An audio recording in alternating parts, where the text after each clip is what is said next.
ಎಲ್ರಿಗೂ ನಮಸ್ಕಾರ. ಇವತ್ತು ನಾವು ಮನೆಯಲ್ಲೇ ಬ್ರೆಡ್ ಹಲ್ವಾ ಹೇಗೆ ಮಾಡೋದು ಅಂತ ನೋಡೋಣ. ತುಂಬ ಈಸಿಯಾಗಿ ಮಾಡ್ಕೊಬೋದು. ನೋಡಿ, ಬ್ರೆಡ್ನ ನಾನು ಈ ರೀತಿ ಸ್ಲೈಸಸ್ ಆಗಿ ಕಟ್ ಮಾಡ್ಕೊಂಡಿದ್ದೀನಿ. ಇದನ್ನು ಎಡ್ಜಸ್ ಬೇಕಾದರೆ ತೆಕ್ಕೊಬೋದು, ನಾನು ಇಲ್ಲೇನು ತೆಗೆದಿಲ್ಲ. ಬೇಕು ಅನ್ನೋದಾದರೆ ತೆಕ್ಕೊಳ್ಳಿ. ಅದಾದಮೇಲೆ ಸ್ಟವ್ ಆನ್ ಮಾಡಿ ಒಂದು ಬಾಣಲೆ ಇಟ್ಕೊತಾ ಇದ್ದೀನಿ. ಎಣ್ಣೆ ಮತ್ತು ತುಪ್ಪ ಎರಡನ್ನೂ ಕೂಡ ನಾನಿಲ್ಲಿ ಬಳಸ್ತಾ ಇದ್ದೀನಿ. ಈಗ ಸ್ವಲ್ಪ ಎಣ್ಣೆ ಹಾಗೂ ತುಪ್ಪನ ಹಾಕಿ ಅದೊಂಚೂರು ಬಿಸಿ ಆದಮೇಲೆ ನಾವು ಏನು ಕಟ್ ಮಾಡಿ ಇಟ್ಕೊಂಡಿದ್ದೀವಲ್ಲ ಬ್ರೆಡ್ ಸ್ಲೈಸಸ್ಸು, ಅದೆಲ್ಲ ಕೂಡ ನಾವು ಗೋಲ್ಡನ್ ಬ್ರೌನ್ ಬರೋವರೆಗೂ ಕೂಡ ಫ್ರೈ ಮಾಡ್ಕೊಬೇಕಾಗುತ್ತೆ. ಆಗಲೇ ಹಲ್ವಾಗಿ ರುಚಿ ಬರೋದು. ಹಾಗೆ ಹಾಕಿದ್ರೆ ಅಷ್ಟೊಂದು ಚೆನ್ನಾಗಿ ಬರೋದಿಲ್ಲ. ಆದ್ದರಿಂದ ಬ್ರೆಡ್ ಸ್ಲೈಸಸ್ನೆಲ್ಲನೂ ಕೂಡ ಗೋಲ್ಡನ್ ಬ್ರೌನ್ ಆಗೋವರೆಗೂ ಕೂಡ ನಾವು ಅದನ್ನು ಫ್ರೈ ಮಾಡ್ಕೊಬೇಕಾಗುತ್ತೆ. ಎಲ್ಲ ಸ್ಲೈಸಸ್ ಕೂಡ ನಾವು ಇದೇ ರೀತಿ ಮಾಡ್ಕೊಬೇಕು. ನೋಡಿ, ಈ ರೀತಿ ಹಾಕಿ ಅದು ನೀಟಾಗಿ ಗೋಲ್ಡನ್ ಬ್ರೌನ್ ಬರೋವರೆಗೂ ಕೂಡ ನಾವು ಫ್ರೈ ಮಾಡ್ಕೊಬೇಕಾಗುತ್ತೆ. ತುಂಬ ಟೈಮ್ ಏನು ಹಿಡಿಯೋದಿಲ್ಲ. 10-15 ನಿಮಿಷದಲ್ಲೆಲ್ಲ ರೆಡಿ ಮಾಡ್ಕೊಂಬಿಡ್ಬೋದು ಈ ಸ್ವೀಟ್ನ. ನೋಡಿ, ಈ ರೀತಿ ಗೋಲ್ಡನ್ ಬ್ರೌನ್ ಬಂದಮೇಲೆ ತೆಗೆದಿಟ್ಕೊಳ್ಳಿ. ನಾನು ಇದಕ್ಕೆ ಗೋಡಂಬಿ, ದ್ರಾಕ್ಷಿ, ಬಾದಾಮಿನ ಬಳಸ್ತಾ ಇದ್ದೀನಿ. ಈಗ ಬಾಣಲಿಗೆ ಸ್ವಲ್ಪ ತುಪ್ಪ ಹಾಕ್ಕೊಂಡು ನಾನು ಗೋಡಂಬಿ, ದ್ರಾಕ್ಷಿನ ಹುರ್ಕೊತಾ ಇದ್ದೀನಿ.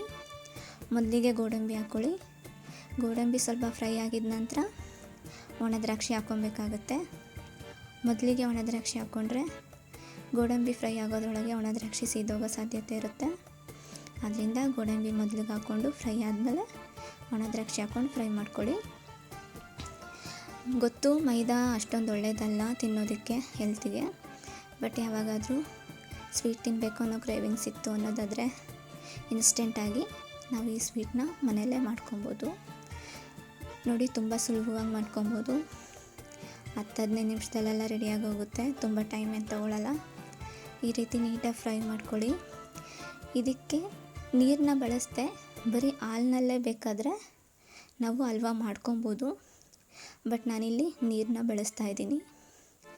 ನೋಡಿ, ಈ ರೀತಿ ಫ್ರೈ ಆದಮೇಲೆ ನಾನು ಇದಕ್ಕೇ ನೀರು ಹಾಕ್ಕೊತಾ ಇದ್ದೀನಿ, 1 ಲೋಟದಷ್ಟು. ಇದಾದಮೇಲೆ ಬ್ರೆಡ್ ನಾವು ಎಷ್ಟು ತೊಗೊಂಡಿದ್ದೀವಿ ಅನ್ನೋದ್ರ ಮೇಲೆ ಸಕ್ಕರೆ ಹಾಕ್ಕೊಬೇಕಾಗುತ್ತೆ. ಯಾಕೆಂದರೆ ಬ್ರೆಡ್ಡಲ್ಲಿ ಆಲ್ರೆಡಿ ಸ್ವಲ್ಪ ಸಕ್ಕರೆ ಅಂಶ ಇರುತ್ತೆ. ಆದ್ದರಿಂದ ನಾನು ಒಂದು ಸಣ್ಣ ಕಪ್ನಷ್ಟು ಮಾತ್ರ ಸಕ್ಕರೆ ತೊಗೊಂಡಿದ್ದೀನಿ. ಇಲ್ಲಿ ಪಾಕ ಬರಬೇಕು ಅನ್ನೋದೇನಿಲ್ಲ, ಸಕ್ಕರೆ ಕರಗಿದ್ರೆ ಸಾಕು. ನೀಟಾಗಿ ಸಕ್ಕರೆ ಕರಗೋವರೆಗೂ ಕುದಿಸ್ಕೋಬೇಕಾಗುತ್ತೆ.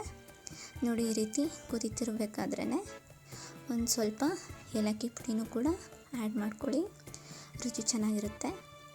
ನೋಡಿ, ಈ ರೀತಿ ಸಕ್ಕರೆ ಎಲ್ಲ ಕರಗಿದ್ದಾದಮೇಲೆ ನಾವೇನು ಫ್ರೈ ಮಾಡಿ ಇಟ್ಕೊಂಡಿದ್ವಲ್ಲ ಬ್ರೆಡ್ ಸ್ಲೈಸಸ್ನೆಲ್ಲನೂ ಕೂಡ ಅದಕ್ಕೆ ಹಾಕಿ ಎಲ್ಲ ಬ್ರೆಡ್ ಸ್ಲೈಸಸ್ಸು ಕೂಡ ಅದರೊಳಗೆ ಮುಳುಗಬೇಕು, ಆ ರೀತಿ ಹಾಕ್ಕೊಳ್ಳಿ. ನೋಡಿ, ಈ ರೀತಿ. ಈಗ ನಾನು ಇದಕ್ಕೆ ಎತ್ತಿಟ್ಕೊಂಡಿದ್ದಂಥ ಬಾದಾಮಿನ ಹಾಕ್ಕೊತಾ ಇದ್ದೀನಿ. ಈಗ ನಾನು ಬಾದಾಮಿ ಹಾಕ್ಕೊತಾ ಇದ್ದೀನಿ. ಇದಕ್ಕೇ ನಾನು ಟೀ ಕುಡಿಯೋ ಕಪ್ ಏನಿರುತ್ತಲ್ವ ಅದರೊಳಗೆ ಒಂದು ಅರ್ಧ ಲೋಟದಷ್ಟು ಮಾತ್ರ ಹಾಲು ಹಾಕ್ಕೊತಾ ಇದ್ದೀನಿ. ಕೆನೆ ಹಾಲು ಹಾಕ್ಕೊತಾ ಇದ್ದೀನಿ, ರುಚಿ ಚೆನ್ನಾಗಿರುತ್ತೆ ಅನ್ನೋ ಕಾರಣಕ್ಕೆ. ನೋಡಿ, ಇಷ್ಟೇ, ತುಂಬ ಟೈಮ್ ತೊಗೊಳ್ಳಲ್ಲ. ಈ ರೀತಿ ಎಲ್ಲ ಹಾಕಿ ಮಿಕ್ಸ್ ಕೊಟ್ಟರೆ ಮುಗ್ದೇ ಹೋಯ್ತು, ಹಲ್ವಾ ರೆಡಿ. ತುಂಬ ಹೊತ್ತೇನು ಹಿಡಿಯೋದಿಲ್ಲ. ನೋಡಿ, ಈ ರೆಸಿಪಿ ಇಷ್ಟ ಆಗಿದ್ದರೆ ದಯವಿಟ್ಟು ಲೈಕ್ ಮಾಡಿ, ಶೇರ್ ಮಾಡಿ. ಹಾಗೆ ಏನೇ ಸಜೆಷನ್ ಇದ್ದರೂ ಕೂಡ ಕಮೆಂಟ್ ಬಾಕ್ಸಲ್ಲಿ ಹೇಳಿ, ನಾನು ಸರಿ ಮಾಡ್ಕೊತೀನಿ. ಸಬ್ಸ್ಕ್ರೈಬ್ ಮಾಡ್ಕೊಳ್ಳೋದು ಮಾತ್ರ ಮರಿಬೇಡಿ.